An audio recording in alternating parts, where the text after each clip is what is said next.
வணக்கம் நேர்களே, இன்னைக்கு நாம பார்க்கக்கூடிய சிறப்பு பதிவு சுக்கிரனுடைய பெயர்ச்சி. கும்ப ராசியில் இருக்கக்கூடிய சுக்கிரன் பகவான் வருகின்ற மார்ச் மாதம் 2ஆம் தேதி மீன ராசிக்கு பெயர்ச்சியாகி போறார். மீன ராசியில சுக்கிரன் உச்சம் அடையக்கூடிய ஒரு தருணம்.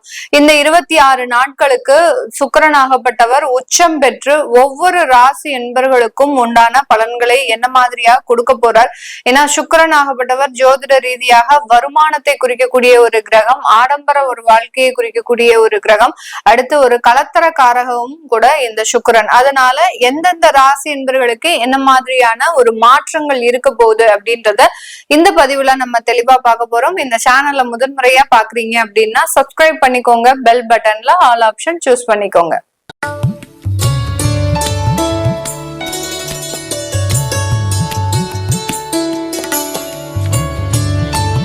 புருஷனுக்கு 2வது ராசி ரிஷப ராசி என்பர்கள். இந்த ராசியினுடைய அதிபதியே சுக்கிரன் தான். சுக்கிரன் இந்த காலகட்டத்துல 11ஆம் இடத்துல உச்சம் பெறுகிறார்.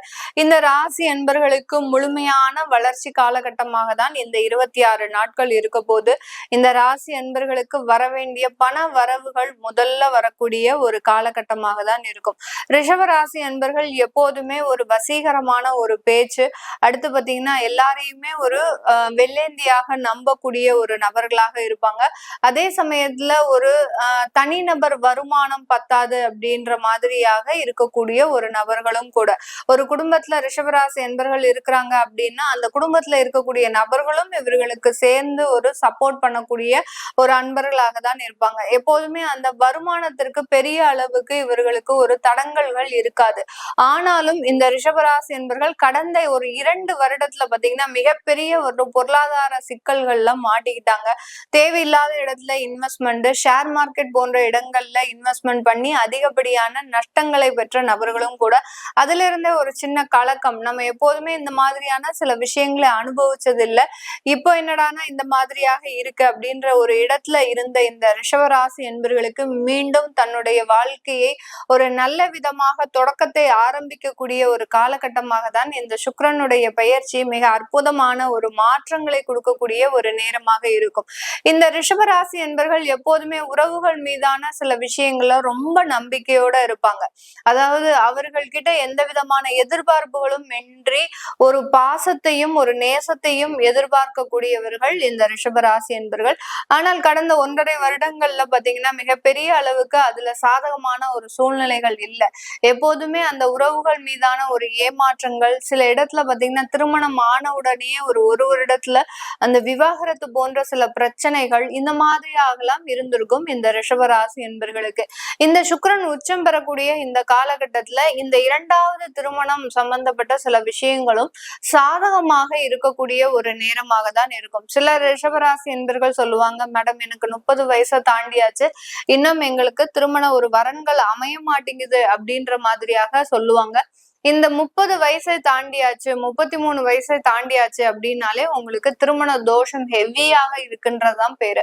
அந்த திருமண தோஷத்திற்கு உண்டான நிவர்த்திகளை நிறைய நீங்க அதுல கொஞ்சம் நீங்க பாத்துட்டீங்க அப்படின்னா அதுல இருந்து மீண்டு வரக்கூடிய ஒரு சில தருணமாக இருக்கும். சில பேர் நாங்க எல்லா நிவர்த்தியும் பண்ணியாச்சு, கலத்திர தோஷத்துக்கு, செவ்வாய் தோஷத்துக்கு, சர்ப்ப தோஷத்துக்கு எல்லா நிவர்த்தியும் பண்ணியாச்சு, ஆனா எங்களுக்கு வரன்கள் அமையல அப்படின்னு சொல்றவங்க உங்களுடைய சுய ஜாதகத்துல உங்களுக்கு இந்த மாதிரியான வரன்கள் தான் இருக்கு அப்படின்றது கண்டிப்பாக சொல்ல முடியும். சில பேருக்கு காஸ்ட் விட்டு காஸ்ட் மாறினாதான் திருமணம் நடக்கும்ன்றது இருக்கும். சில பேருக்கு வெளிநாடு வரன்கள் பார்க்கும்போதுதான் திருமணம் நடக்கும்னு இருக்கும். சில பேருக்கு பாத்தீங்கன்னா சொந்தத்திலேயே பார்த்தாதான் திருமணம் நடக்கும்னு இருக்கும். ஆனா சொந்தத்துல இருக்கக்கூடிய வரன்களை பாக்குறதுக்கு நிறைய பேர்கள் முயற்சி பண்றது இல்ல. எங்க நம்ம சொந்தத்துல கொடுத்து தேவையில்லாம முகம் பார்க்க முடியாம ஆகி போயிடுமோ அப்படின்ற மாதிரியாகலாம் சில தேவையில்லாத ஒரு எண்ணங்கள்னால இந்த மாதிரியான திருமணங்கள் தட்டி போறதுக்கு உண்டான ஒரு அமைப்புகள் இருக்கு.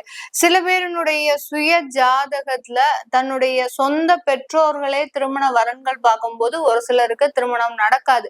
இப்படி இந்த மாதிரியான ஒரு அமைப்புகள்லாம் ஜோதிட ரீதியாக இருக்கிறதுனால உங்களுடைய சுய ஜாதகத்துல என்ன மாதிரியான பிரச்சனைகள் இருக்கு, இது 30 வயசை கடந்தவர்களுக்கு தான் நான் இப்ப சொல்லக்கூடியது. அதுபோக உங்களுக்கு நீங்க ரெகுலரா இப்ப திருமண வரன்கள் பாக்குறீங்க அப்படின்னா கண்டிப்பாக அதுல ஒரு நல்ல ஒரு சாதகமான ஒரு அமைப்புகள் ஏற்படுவதற்குண்டான ஒரு காலகட்டமாக தான் இந்த சுக்கிரனுடைய பெயர்ச்சி இந்த ரிஷபராசி என்பர்களுக்கு முழுமையான ஒரு குடும்ப உறவுகளுக்கு உண்டான ஒரு மேன்மையை கொடுக்க போது. ஏற்கனவே இருந்த ஏமாற்றங்கள்லாம் நிவர்த்தி ஆகி மீண்டும் ஒன்று சேர்வதற்குண்டான சில மாற்றங்களையும் இந்த ரிஷபராசி என்பர்கள் இந்த 26 நாட்கள்ல அனுபவிக்க போறாங்க. பொருளாதார வளர்ச்சி அப்படின்னு பார்க்கும்போது இது நாள் வரைக்கும் வேலை இல்லாமல் பொருளாதாரத்திற்காக நிறைய சங்கடப்பட்ட இந்த ரிஷபராசி என்பர்கள் இந்த மார்ச் மாதத்துல அந்த வேலையில ஒரு நிரந்தர தன்மையை பெறுவதற்கும் வருமானத்துல ஒரு நிரந்தர தன்மையை பெறுவதற்கும் உண்டான ஒரு அமைப்புகள் கூடி வரக்கூடிய ஒரு காலகட்டமாக தான் இருக்கும். நிறைய பேர் ரிஷபராசி என்பர்கள் அவர்களினுடைய தசாபுத்தியினாலேயும் கோச்சார நிலவரங்களின் கிரகத்தினுடைய சில தேவையில்லாத மாற்றத்தினாலேயும் பாத்தீங்கன்னா ரிஷபராசி என்பர்கள் கடந்த ஒரு வருடத்துல இருந்து 6 மாதத்திற்கு மேலாக வேலை இல்லாமல் இருந்திருப்பாங்க. அவர்களுக்கு எல்லோருக்குமே இந்த மார்ச் மாதம் ஒரு நல்ல ஒரு வேலை வாய்ப்பை கிடைக்கக்கூடிய ஒரு தருணத்தை தான் கொடுக்க போகுது. வெளியூர் வெளிநாடுகளுக்கு செல்லக்கூடிய ஒரு அமைப்பையும் இந்த ரிஷபராசி என்பர்கள் பெறக்கூடிய ஒரு தருணம். மாணவ பருவங்கள் அப்படின்னு பார்க்கும்போது இவர்கள் இந்த காலகட்டம் ரொம்ப எளிமையான முறையில சில விஷயங்கள்லாம் செய்யக்கூடிய ஒரு தருணம். ஒரு ஸ்மார்ட்னஸ் தன்னுடைய ஸ்மார்ட்னஸை யூஸ் பண்ணி அதிகப்படியாக ஒரு தேர்வுகள்ல ஸ்கோர் பண்றது. அடுத்து பாத்தீங்கன்னா எந்த இடத்துல ஒரு காம்படிஷனுக்கு போனாலும் அந்த இடத்துல ஒரு வசீகர தன்மை இருக்கிறதுனால கண்டிப்பா அந்த இடத்துல நீங்க அந்த ரிஷபராசி என்பர்கள் வெற்றி பெறுவதற்குண்டான ஒரு அமைப்புகளும் இந்த காலகட்டம் முழுமையாக இருக்கக்கூடிய ஒரு தருணமாக இருக்கும். இந்த சுக்கிரன் ஆகப்பட்டவர் இந்த ரிஷபராசி என்பர்களுக்கு ருணரோக சத்ருஸ்தானாதிபதி. அவர் 11ஆம் இடத்துல இருக்கிறதுனால பழைய கடன்களை முழுமையாக அடைக்கக்கூடிய ஒரு மாதமாக தான் இருக்க போகுது. யார் யாரெல்லாம் ஏதாவது ஒரு இஎம்ஐ பேமெண்டோ இல்ல பாத்தீங்கன்னா ஏதாவது கிரெடிட் கார்டு பேமெண்டோ ஏதாவது பெண்டிங்ல வச்சிருக்கிறீங்க அப்படின்னா நிறைய பேருக்கு வச்சிருப்பாங்க. அதுல சில விதமான கடன்களை இந்த மாதம் அடைக்கிறதுக்குண்டான சில வழிகள் தோன்றுவதற்குண்டான ஒரு நேரமாக இருக்கும். அதனால உங்களுக்குண்டான கடன்கள் நிவர்த்தி ஆகுவதற்கும் வரவேண்டிய வருமானங்கள் மீண்டு வந்து சேருவதற்கும், அதாவது கிட்டத்தட்ட 2 வருடங்களாக வரவேண்டிய வருமானம் கூட இந்த மாதத்துல வந்து சேரக்கூடிய ஒரு அமைப்பாக தான் இந்த ரிஷபராசி என்பர்களுக்கு பொருளாதார வளர்ச்சியாக நிறைய முன்னேற்றங்களையும் குடும்ப உறவுகள் ரீதியாக நிறைய ஒரு மாற்றங்களையும் கொடுக்கக்கூடிய ஒரு பயிற்சியாக தான் இந்த சுக்கிரன் பயிற்சி இருக்க போது. இது எல்லாமே நம்ம கோச்சார நிலவரப்படி பலன்களை கணிச்சு சொல்லியிருக்கிறோம். உங்களுடைய சுய ஜாதகத்துல திருமண வரன்கள், நான் முன்னையே சொன்ன மாதிரி திருமண வரன்கள் அமையல அல்லது குழந்தை பாக்கியத்துல தடைகள் இருக்கு அப்படின்ற பட்சத்துல அது எந்த மாதிரியாக எதனால இருக்கு அப்படின்னு பார்க்கணும் விருப்பப்படுறவங்க கீழே இருக்கிற நம்பருக்கு வாட்ஸ்அப்ல அப்பாயின்மெண்ட் வாங்கிட்டு நீங்க கன்சல்ட் பண்ணிக்கலாம். உங்களிடமிருந்து விடைபெறுவது உங்கள் ஆஸ்ட்ரோ பூர்ணா. நன்றி, வணக்கம்.